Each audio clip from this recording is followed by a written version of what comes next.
V K സനോജിലേക്ക്. സനോജ്, മോദി അനുകൂലികളുടെ എണ്ണം കേരളത്തിൽ വർദ്ധിക്കുന്നു എന്നാണ് ബി.ജെ.പിയുടെ അവകാശവാദം. കേന്ദ്ര സർക്കാർ പദ്ധതികളുടെ അതിൻ്റെ ഗുണഭോക്താക്കളായിട്ടുള്ള ആളുകൾ ബി.ജെ.പിക്കൊപ്പം നിൽക്കും എന്ന് അവർ പറയുന്നു. സ്ത്രീകളുടെ വലിയ പിന്തുണ ഇത്തവണ വർദ്ധിക്കും എന്ന് പറയുന്നു. കേരളത്തിലും താരപ്രചാരകൻ താൻ തന്നെ എന്ന് മോദി തെളിയിക്കുന്നതാകുമോ അദ്ദേഹത്തിൻ്റെ ഈ നാലാമത്തെ വരവ്?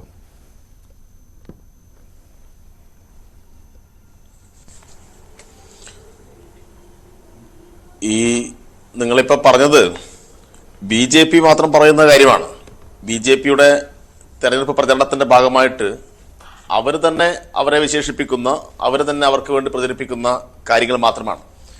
വസ്തുതകൾ നോക്കിയാൽ കേരളത്തിലെ ജനങ്ങൾ ബി.ജെ.പിയെ, കേന്ദ്രഭരണത്തെ അങ്ങേയറ്റം വെറുക്കുന്നു എന്നാണ് നമുക്ക് മനസ്സിലാക്കാൻ വേണ്ടി കഴിയുക.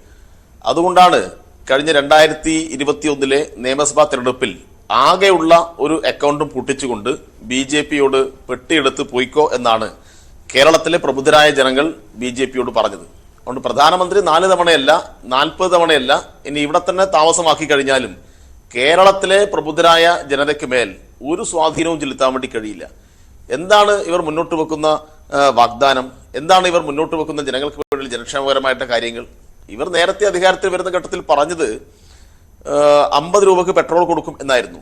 50 രൂപക്ക് പെട്രോൾ കിട്ടുമ്പോൾ നിങ്ങൾക്കെല്ലാം കാര്യങ്ങൾ ബോധ്യമാവും എന്ന് പറഞ്ഞ ആളാണ് ബി.ജെ.പിയുടെ ഇപ്പോഴത്തെ സംസ്ഥാന പ്രസിഡന്റ്. ഇപ്പോൾ 50 രൂപയാണോ അല്ലെങ്കിൽ 100 രൂപയാണോ 110 രൂപയാണോ എന്നെല്ലാം ജനങ്ങൾ ഇപ്പോൾ ജീവിതാനുഭവത്തിൽ തിരിച്ചറിയാണല്ലോ. ഗ്യാസിന്റെ സബ്സിഡി, എത്ര കാലമായി ഗ്യാസിന്റെ സബ്സിഡി തടഞ്ഞു വെച്ചിട്ട് ഇവിടെ എന്തെങ്കിലും തരത്തിൽ ജനങ്ങൾക്ക് കൊടുക്കാൻ വേണ്ടി തയ്യാറായിട്ടുണ്ടോ? ഈ നാട്ടിൽ ചെറുപ്പക്കാരുടെ തൊഴിൽ, ഞാൻ അധികാരത്തിൽ വന്നാൽ 1 വർഷം 2 കോടി പുതിയ തൊഴിൽ ഉണ്ടാക്കുമെന്നാ പറഞ്ഞത്. 2 കോടി പുതിയ തൊഴിൽ പോയിട്ട് 2 ലക്ഷം തൊഴിൽ പോലും ഉണ്ടാക്കാൻ കഴിഞ്ഞിട്ടില്ല എന്ന് മാത്രമല്ല, നിലവിലുള്ള തൊഴിലവസരങ്ങൾ പൂർണ്ണമായും ഇല്ലാതായി. നമ്മുടെ അനുഭവം അതല്ലേ? അല്ല സനോജ്, ഒരു ചെറിയൊരു ഇടപെടൽ നടത്തിക്കോട്ടെ, ഞാൻ സമയം തരികയും ചെയ്യാം. പ്രധാനപ്പെട്ട ഇതിൽ നമ്മളെ ഇപ്പൊ 2014 ആദ്യം നരേന്ദ്രമോദി അധികാരത്തിൽ വരുന്നത്. 2019 ഒരു കണക്ക് പരിശോധിക്കുമ്പോൾ ഇതൊക്കെ ഉണ്ടായിട്ടും ബി.ജെ.പിയുടെ പാലക്കാട്ടിലെ വോട്ട് 6% വർദ്ധിച്ചു. CPM-ന്റെ 7% താഴേക്ക് പോയി. തൃശ്ശൂരിലെ കണക്കെടുക്കാം, അവിടെയും ഈ 2019 തെരഞ്ഞെടുപ്പിൽ 11% നിങ്ങൾ താഴോട്ട് പോയി. അതേസമയം ബി.ജെ.പി 17% വോട്ട് വർദ്ധിച്ചു. അപ്പോൾ അവർക്ക് അത് ചൂണ്ടിക്കാണിക്കാനാവുകയാണ്. അതാണ് അതിലെ പ്രശ്നം.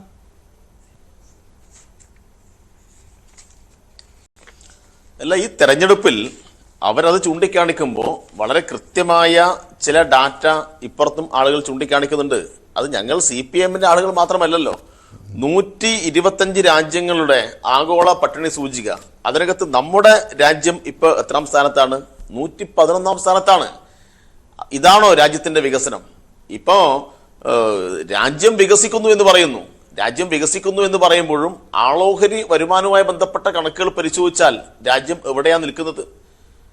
രാജ്യത്ത് അനിൽ അംബാനിയുടെ, അദാനിയുടെ അല്ലെങ്കിൽ മറ്റ് വൻകിട കുത്തക കോർപ്പറേറ്റുകളുടെ കാശും ഈ നാട്ടിലെ ഏറ്റവും ദാരിദ്ര്യം അനുഭവിക്കുന്ന ഒരു ദരിദ്ര നാരായണന്റെ കാശും അതെല്ലാം ഒന്നിച്ചു വെച്ചിട്ട് രാജ്യം വികസിച്ചു എന്ന് ആളുകളെ പറ്റിക്കാൻ വേണ്ടിയുള്ള കണക്ക് ഇവർ അവതരിപ്പിക്കുകയാണ്.